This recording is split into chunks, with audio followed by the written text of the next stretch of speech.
हाँ, नमस्कार बच्चों। स्टडी प्रशांत 18 में आपका स्वागत है। आज हम लोग जीव विज्ञान के बारे में पढ़ेंगे। वनस्पति विज्ञान के बारे में तो बहुत कुछ पढ़ चुके हैं, लेकिन आज हम जीव विज्ञान के बारे में पढ़ेंगे। जीव विज्ञान क्या है इसके बारे में पढ़ते हैं। जीव विज्ञान को दो भागों में रखा गया है। पहला है जंतु विज्ञान, दूसरा वनस्पति विज्ञान अर्थात जूलॉजी, बॉटनी। जंतु विज्ञान को इनमें जंतुओं का अध्ययन करते हैं, दूसरे में पेड़ों का अध्ययन करते हैं, पूरी वनस्पतियों का अध्ययन करते हैं। इसे हम वनस्पति विज्ञान कहते हैं। और इसमें सबसे पहले अरस्तु ने इसको 340 ईस्वी पूर्व में जंतु इतिहास नामक किताब लिखी थी। इसलिए अरस्तु को जंतु विज्ञान या जूलॉजी का जनक कहा जाता है। अरस्तु ने जूलॉजी के बारे में बहुत कुछ लिखा है और उन्होंने इसके बारे में बहुत कुछ बताया है। और इन्होंने टैक्सोनॉमी जो वर्गीकी है, जो वर्गीकी के पिता भी कहा जाता है अरस्तु को। ये जूलॉजी की वह शाखा है जिसमें अलग अलग प्रकार के जीव जंतुओं का अध्ययन और क्लासिफिकेशन किया गया है। मतलब जीव जंतुओं को अलग अलग समूहों में बांटा गया है,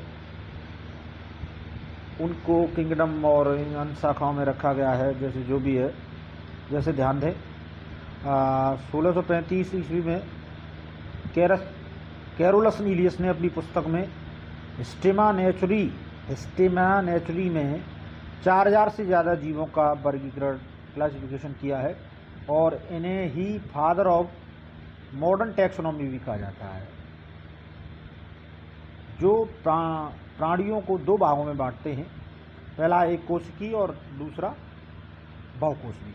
जहाँ पर एक कोशिकाएं पाई जाती है वो एक कोशिकी या अर्थात यूनिसेल्युलर, बहुकोशिकाएं तो मल्टी सेल्युलर। और इस एक कोशिकी में ये जो जीव होते हैं, जो कोशिका एक सेल से बने होते हैं, और ये मल्टीपल सेल, बहुत सारी सेल्स होती हैं। जैसे सभी कोशिकाएं प्राणियों को एक संघ समूह प्रोटोजा संघ में रखा गया है और लगभग 9 संघों में रखा जाता है इनको। और ये जो बहुकोशिकी हैं, सभी कोशिकाएं प्राणियों को 9 संघों में रखा गया है। जो प्रोटोजा संघ है वो एक में रखा गया है और जो बहुकोशिकीय 9 संघों में, जैसे प्रोविफेरा, फ्रिजिडेटा, एनेडला, थोपोडा, मोलस्का, कॉर्डिटेटा, ये सारे संघ हैं। ऐसे करके और भी है, 9 संघ हैं लगभग। तो उनको इस प्रकार रखा गया है। उनको हम आगे पढ़ेंगे जैसे ही उनके बारे में सारी चीज़ें डिटेल्स में पढ़ेंगे, किस प्रकार संघों को रखा गया है, कैसे कैसे सारी चीज़ें होती हैं और कौन कौन से संघ हैं, कितने संघ हैं, क्या क्या प्राणी पाए जाते हैं, कौन से जीव हैं, यूनिसेल्युलर हैं या मल्टी सेल्युलर हैं, ये सारे जीव कौन कौन से संघों में पाए जाते हैं, वो सारे संघों के बारे में हम डिटेल से पढ़ें। आइए हम पढ़ते हैं। पहला संघ है प्रोटोजा संघ। प्रोटोजोआ संघ में है, जो प्रोटोजा शब्द का प्रयोग सबसे पहले गोल्डफन ने किया था। प्रोटोजोआ सबसे पहले साधारण और एक कोशिकीय या अर्थात यूनिसेल्युलर जंतु होते हैं, जो छोटे छोटे आकार में पाए जाते हैं। इनमें एक सेल्स पाई जाती है, जैसे बहुत ही सूक्ष्म होते हैं और जिनको हम आसानी से देख नहीं सकते। इस संघ के जंतुओं के शरीर में कोई ऊतक अंग ऑर्गन्स नहीं होता, मतलब अर्थात अंग ही नहीं होता। और इस संघ में जीव शरीर से बाहरी सतह से रास से श्वसन और श्वसन की प्रक्रिया को करते हैं और सारी क्रियाएं करने के बाद सारी चीज़ें करते हैं। जैसे एग्जाम्पल अमीबा, आपने देखा होगा अमीबा पैरामीशियम चप्पल जैसे आकार का होता है। इसे चप्पल या इस चप्पल जंतु भी कहा जाता है, चप्पल जैसे आकार। इग्लिना, ये सारे एक ही सेल्स के बने हुए होते हैं। ग्रीन प्रोटोजोआ भी कहा जाता है इग्लिना को, हरे कलर का होता है। जैसे ट्रेपनोसोम गैबियंस भी कहा जाता है, प्रेटोनो। इसे स्लीपिंग सिकनेस रोग होता है, इसे काटने से स्लीपिंग, सोते रहते हैं। सीसी मक्खी भी कहा जाता है इसे, जो प्रोटोजोआ का भाग होती है। ये हमारे शरीर में काटने से सारी चीज़ें फैलती है। जैसे एसिटोब्लेरिया, यह सबसे बड़ा एक कोशिकीय जीव होता है। इन सारे को जो अमीबा, पैरामीशियम, इग्लिना, टेपेसोमा, इन सबसे बड़ा ये सेल्स पाया जाता है। दूसरा आता है संघ पॉरीफेरा। संघ पॉरीफेरा आपको दिख ही रहा होगा, जो चित्र है, सारी चीज़ें आपको डिटेल्स में दिख रही होंगी। जैसे इस प्रकार भी है, जैसे ये है, ये भी है। ये सारे चित्र आपको आसानी से दिख रहे होंगे इसमें, जिससे किस प्रकार भी हैं। जैसे ये साधारण बहुकोशिकीय सेल्स होते हैं और सारी चीज़ें होते हैं। इस संघ के सभी जंतु खारे पानी में भी पाए जाते हैं। खारे पानी में पाने के बाद मतलब समुद्री चट्टानें, ठोस पदार्थ पर हर ज़्यादातर आपने देखा होगा, जैसे ग्रीन से ये देखो छिद्रदार, इसमें छेद होते हैं, देखो छिद्र दिख रहे हैं आपको, ऐसे ही पाए जाते हैं। इन जंतुओं के शरीर में बहुत से छिद्र होते हैं जिन्हें ऑस्टिया कहा जाता है। इन्हीं छिद्र के जल, ऑक्सीजन, भोजन इनके शरीर में पहुंचता है। इन्हीं छिद्रों से द्वारा ये जल, ऑक्सीजन और सारी चीज़ें इन्हीं छिद्रों के द्वारा अपने अंदर ले जाते हैं। इनका आकार अनियमित होता है और ये जीव एक स्थान से दूसरे स्थान पर गति नहीं कर सकते, अर्थात ये अपनी ही जगह पर जहाँ पर रहते हैं वहीं पर ये सारी क्रियाएं करते हैं, ऑक्सीजन लेते हैं और ये छिद्रों के द्वारा और सारी चीज़ें स्थायी होते हैं। लेकिन संघ पोरीफेरा के जीवों को सामान्यतः स्पंज भी कहा जाता है, मतलब स्पंजी टाइप के होते हैं। जैसे आपने स्पंज देखा है ना, जैसे दबा देते हैं वैसा फिर हो जाता है, तो स्पंजी टाइप। जैसे आगे बढ़ते हैं, जैसे साइकस या साइकोन भी इसे कहते हैं। स्पंजिया जैसे स्पंज जैसा है ना, बैट, स्पॉन्ज, प्यूटेपेटा आदि।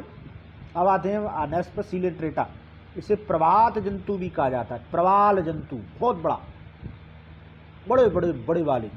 इनका नया नाम है निडेरिया भी कहते हैं।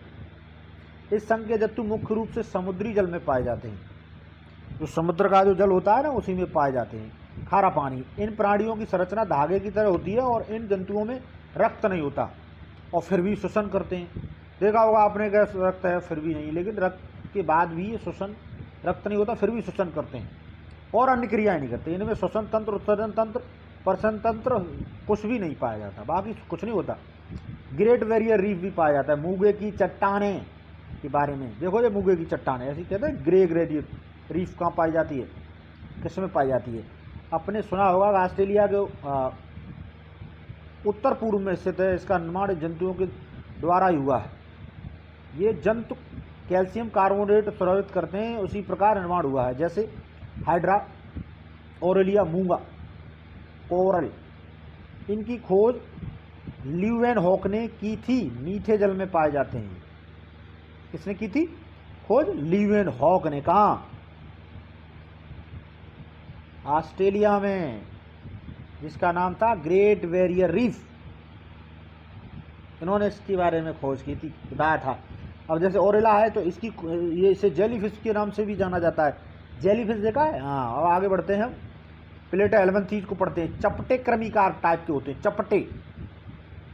इन सभी जीवों में आहार नाल नहीं होती, इसलिए इन सभी जीव जंतुओं पर आश्रित होते हैं, मतलब परजीवी।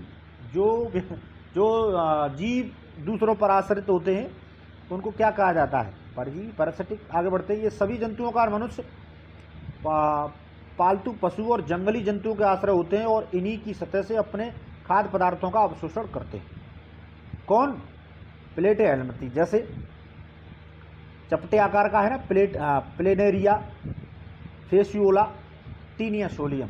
टीनिया सोलियम जो पाया जाता है हमारे हाथों, हाथ होती है ना, हाथों के आकार का टेढ़ा मेढ़ा, आपको दिख रहा होगा इसमें। अब आगे बढ़ते हैं। एस के हेलमिंथी, ये गोल क्रमी के टाइप के होते हैं, इसे क्या कहते हैं? गैलपैथ। इन्हें राउंड वर्मी, गोल होते हैं ना, इसीलिए राउंड बम भी कहा जाता है, गोल क्रमी भी कहते हैं इसको, एस के हेलमिंथी। जो आगे बढ़ते हैं, जब जीव आकार में गोल होते हैं, साथ ही स्वतंत्र जीवी और परजीवी, पैरासिटिक, दोनों प्रकार के होते हैं।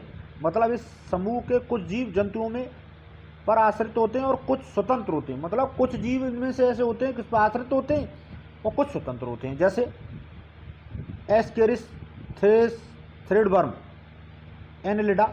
ये प्राणी जली भी हो सकते हैं, स्थली भी हो सकते हैं, जल पे भी, पृथ्वी पर भी।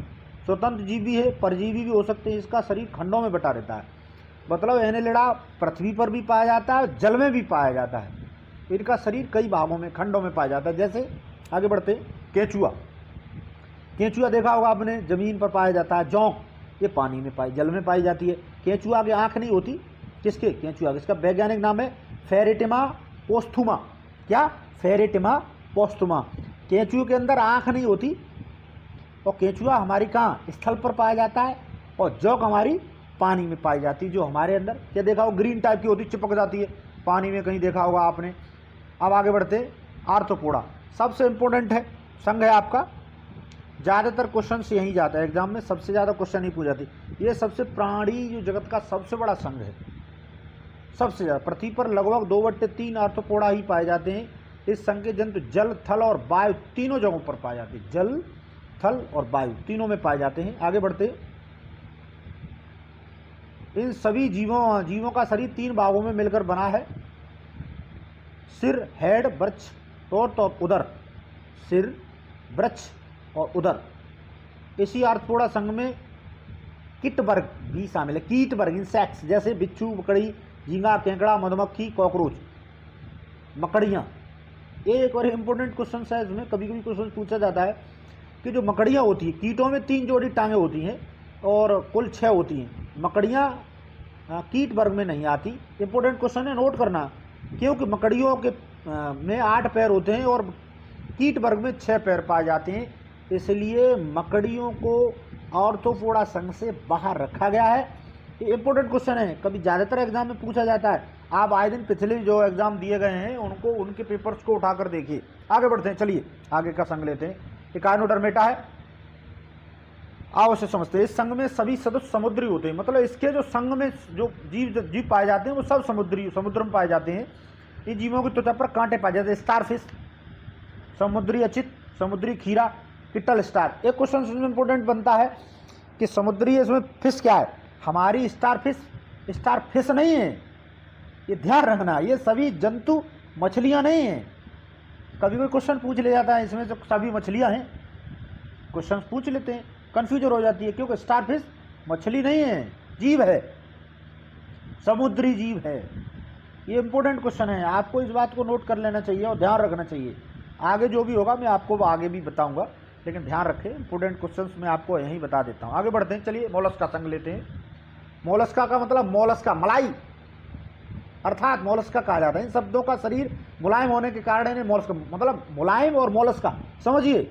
इस शब्द में मैक्स जीव समुद्री होते हैं, मैक्सिमम कुछ स्वतंत्र जल एवं स्थल में भी पाए जाते हैं। समुद्री भी होते हैं, जल में भी और स्थल में भी पाए जाते हैं। इन जीवों में श्वसन गिल्स के द्वारा होता है। आए दिन आप देखो फेफड़े होते हैं, लेकिन ज़्यादातर ये गिल्स से ही अपना श्वसन करते हैं। जैसे ऑक्टोकॉर्पस, अरे ऑक्टोकॉर्पस का नाम ने सुना है, इसे हम डेविल फिश भी कहते हैं। किसे? ऑक्टोकॉर्पस। सीपिया, कटल फिश भी बोलते हैं इसे। सिप, इनियो, शंख देखा है ना बजाने वाला, वो यहीं से पाए जाते हैं। हेलियोटिस देखा होगा अपने, सिप पाया जाता है। सिप दे दो। पायला, घोंगा, देखो घोंगा में क्या है, शंख जैसा आकार है। पायला अर्थात घोंगा, शंख बजाने वाला। चलो आगे बढ़ते हैं। कॉर्डेटा पढ़ते हैं, संघ कॉर्डेटा पे आ जाते हैं। मछलियाँ भी हैं, सारे जीव भी हैं। यह संघ काफ़ी बड़ा संघ इंपॉर्टेंट है, बड़ा भी है। ज़्यादातर क्वेश्चन इससे भी पूछे जाते हैं, ध्यान रखना। इस संघ में कछुआ, मछली, सांप, तोता, चीता, मनुष्य, बकरी, घोड़ा आदि शब्द आते हैं। इसके और भी कई प्रकार हैं। कॉर्डेटा वर्ग को समझने के लिए इसे छोटे छोटे वर्गों में बांटा गया है। इंपॉर्टेंट क्वेश्चन है, ध्यान रखना। इसके कई प्रकार भी हैं, जैसे मत्स्य वर्ग, उभयचर वर्ग, सरीसृप वर्ग, पक्षी वर्ग, स्तनधारी वर्ग। ये मुख्यतः 5 वर्ग हैं और इम्पोर्टेंट भी है, इसमें मनुष्य भी है। पहला पढ़ते हैं मत्स्य वर्ग, आइए सुनते हैं। इसके अंतर्गत मछलियाँ आती हैं। मछलियाँ श्वसन की प्रक्रिया गिल्स के द्वारा करती हैं। देखो मछली सीधा अमूमन आपने इतना तो पढ़ा ही होगा कि जो मछलियाँ जो होती हैं ना, वो अपनी श्वसन गिल्स से करती हैं। जैसे शार्क मछली, बड़ी मछली पाई जाती है समुद्र में। शार्क में कोई भी हड्डी उपस्थित नहीं होती, इसे डॉग फिश के नाम से भी जाना जाता है। बहुत लंबियाँ, जितने भी जहाज होते हैं चलने वाले, उनको पलटने वाली मछलियाँ, शार्क, बड़ी व्हेल मछली, उसने पलट दिया किसको? जहाज को। जैसे हिप्पोकैप्टस, यह एक समुद्री मीन है जिसे अश्वमीन या समुद्री घोड़ा भी कहते हैं। अश्वमीन, अश्व माने घोड़ा कहा जाता है। विश्व की सबसे धीमी चलने वाली मछली है, बहुत धीमे धीमे चलती है, बाकी मछलियाँ तेज चलती हैं। देखे जैसे देखो सी काव, समुद्री काय, समुद्री सिंह, समुद्री ये घोड़ा है, देखा होगा आपने। ये जो समुद्री सिंह है। चलो मत्स्य वर्ग के बारे में पढ़ रहे थे, अब आप नोट कर लीजिए। समुद्री घोड़ा एक मछली है, जब समुद्री गाय, समुद्री सिंह एक मेमल है, स्तनधारी, बच्चों को पैदा करने वाले मेमल्स होते हैं। जैसे गेवूसिया, गेवूसिया को मैक्सुलर फिश भी कहते हैं, इसे तालाब और कुओं में भी छोड़ा जाता है। जैसे पासाड़ मछली सबसे विषैली मछली होती है, इंपॉर्टेंट। इसके अलावा फ्लाइंग फिश, कांट, टारपीडो, रोहू, कतला इस वर्ग के जंतु हैं। कौन? इसके जो भी कांड है और टारपीडो है और इस वर्ग के जंतु हैं। कतला भी इसी वर्ग के जंतु हैं। चलो आगे पढ़ते हैं, आगे के संघ को उभयचर वर्ग एम्फीबिया। अब आप समझ ही रहे होंगे उभयचर के, उभयचर मतलब इस वर्ग के सदस्य जल और स्थल दोनों पर पाए जाते हैं। इसका नाम एम्फीबिया और उभयचर किया जाता है। इसके शरीर पर सल्क बाल पंख होते हैं, पर इनकी त्वचा काफी चिकनी होती है। इस वर्ग में आने वाले जीव त्वचा से सांस लेते हैं। किससे? जैसे मेढक, आपको चित्र दिख रहा है, मिट्टी में चला जाता है, काफी दिन पड़ा रहता है, बाहर आ जाता है, मेढक है। हाइला है, कीचड़ में चला जाता है। सरीसृप वर्ग है। देखो आपको वो क्या नाम है, मगरमच्छ भी है। यह सामान्यतः स्थलवासी होते हैं, पर इस वर्ग के कुछ जंतु जलवासी भी होते हैं। ये सभी जंतु अनियतातापी कोल्ड ब्लडेड होते हैं, जैसे कछुआ, घरेलू छिपकली, अजगर, मगरमच्छ, एलिगेटर, ड्रैंगो। कछुआ आपने देखा होगा पानी में घूमता रहता है, जमीन पे भी घूमता रहता है। छिपकली तो नहीं खैर जाती, छिपकली तो उस पर रहती है। अजगर, जैसे नोट करिए, ड्रैको को उड़ने वाली छिपकली, ड्रैको उड़ने वाली, फ्लाइंग लाजर्ड कहा जाता है। किसको? छिपकली। अब आगे पक्षी वर्ग क्लास एबल्स। इस वर्ग के अंतर्गत हवा में उड़ने वाले साथ साथ जमीन पर तेजी से चलने वाले पक्षी प्राणी होते हैं। इस वर्ग के जंतु नियततापी होते हैं। इसका शरीर 3 भागों में विभाजित होता है, सिर, गर्दन और धड़। ज़्यादातर यही होता है, लेकिन पक्षी वर्ग के भी जैसे चोंच है, गर्दन है, जैसे कबूतर, मोर, तोता, ऑस्ट्रिच कीवी। आपने देखा होगा, कबूतर को भी देखा, मोर को भी देखा, तोता को। ऑस्ट्रिच नहीं देखा होगा, कीवी शायद भी आपने देखा हो। देखो ऑस्ट्रिच एक दौड़ने वाला बहुत बड़ा, देखा होगा, भागता हुआ बड़ी चोंच वाला बड़ा पक्षी, जो शुतुरमुर्ग के नाम से भी जाना जाता है। देखो कीवी एक दौड़ने वाला पक्षी है जो न्यूजीलैंड में पाया जाता है। इसका वैज्ञानिक नाम होता है एपेटेरिक्स। शुतुरमुर्ग पृथ्वी का सबसे बड़ा पक्षी है। जो हेमिंग बर्ड गुंजन पक्षी सबसे छोटा है। सबसे बड़ा शुतुरमुर्ग है, सबसे छोटा हेमिंग बर्ड है, जिसे गुंजन भी कहा जाता है। गुंजन पक्षी एकमात्र ऐसा पक्षी है जो पीछे की तरफ उड़ता है। सारे पक्षी आगे उड़ते हैं, वो पीछे उड़ता है। आगे बढ़ते, अवाविल सबसे तेज उड़ने वाला पक्षी है। सभी पक्षियों में सबसे बड़ा अंडा शुतुरमुर्ग का होता है, जबकि सबसे छोटा हमिंग बर्ड का होता है। हमिंग बर्ड का सबसे छोटा क्या, गुंजन पक्षी भी कहा जाता है, छोटा अंडा होता है, सबसे बड़ा शुतुरमुर्ग का होता है, और हमिंग बर्ड पीछे की तरफ उड़ती है। भारत के राष्ट्रीय पक्षी मोर का वैज्ञानिक नाम क्या है? पावोक्रिस्टेटस। पावोक्रिस्टेटस। आगे बढ़ते हैं, चलो। स्तरधारी वर्ग ममेलिया, इस वर्ग के सभी प्राणी अधिक विकसित एवं समतापी होते हैं, बहुत सारे विकसित होते हैं। इस स्तनधारी वर्ग को 3 वर्गों में बांटा गया है। पहला प्रोटोथीरिया, मेटाथीरिया और यूथीरिया। इसमें क्या होता है, यह स्तनधारी और अंडे देने वाले होते हैं। इसमें जैसे एकिडाना, मोनोड्रम और प्रोटोथीरिया, जो ये जंतु न तो अंडे देते हैं और न ही पूर्व विकसित होते हैं, बच्चों को जन्म देते हैं। मतलब यह है परिपक्व बच्चों को जन्म देते हैं। मतलब जैसे कंगारू बच्चे पैदा करेगा और अपने ही थैले में अंदर, उसके अंदर एक जेब टाइप की होती है, जेब, उसमें बच्चों को पैदा करके वहीं वापस रख लेता है। अब आते हैं यूथीरिया में। यह सभी जंतु पूर्ण विकसित बच्चों को जन्म देते हैं, जैसे चूहा, खरगोश, कुत्ता, बाघ, लोमड़ी, व्हेल, भारतीय हाथी, मनुष्य, चमगादड़, डॉल्फिन आदि। गाय, समुद्री मछलियाँ जो होती हैं वो पूर्ण विकसित बच्चों अर्थात बच्चों को जन्म देती हैं। हाँ, अपूर्ण होता है। ऐसे करके इन चीज़ों को पढ़ते हैं। आइए अब चल पढ़ते हैं आगे, इंपॉर्टेंट पॉइंट पढ़ते हैं। देखो व्हील व्हेल सबसे बड़ा स्तनधारी प्राणी है, जो श्रो सबसे छोटा स्तनधारी प्राणी है। सबसे बड़ा व्हील व्हेल है और सबसे छोटा श्रो, स्मॉल माउस भी कहा जाता है। इंपॉर्टेंट क्वेश्चन पढ़ते हैं, पॉइंट। चलो आगे बढ़ते हैं। देखो पक्षी वर्ग और स्तनधारी दोनों वर्ग समतापी वाले जंतु होते हैं, मतलब जिनका शरीर का ताप वातावरण के ताप से प्रभावित नहीं होता। नोट कर लीजिए, इंपॉर्टेंट है। व्हेल में सबसे विशालतम दांत वाली व्हेल स्पम व्हेल होती है। डॉल्फिन एक जली है जो मेमोलिया में आती है, बहुत ही और जीव है। गंगा नदी में पाई जाने वाली डॉल्फिनिया को राष्ट्रीय जीव से भी घोषित कर दिया किसने? आज की सरकार ने। That's all.